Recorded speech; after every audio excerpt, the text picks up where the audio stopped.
Kanti inhlangano yakuleli yeqembu lezepolitiki nekuyiqembu elisematheni kulezi nsuku, iMk Party eyaziwa ngokuthi Umkhonto weSizwe, isiyiphumela obala ngokweseka loyo owayengumengameli wakuleli umnumzane uJacob Zuma, loyo ophinde abe yilunga laleli qembu eliqavile nelisematheni.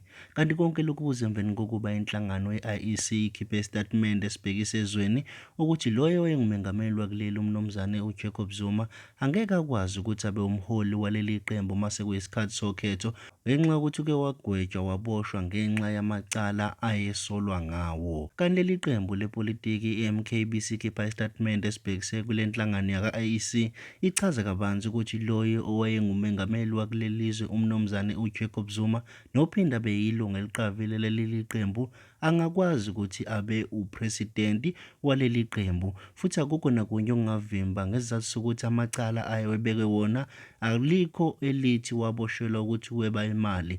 Icala wayeboshelwe lona lingevo elokuthi nje wayebekwe izinsolo zokuthi wedelele inkantolo.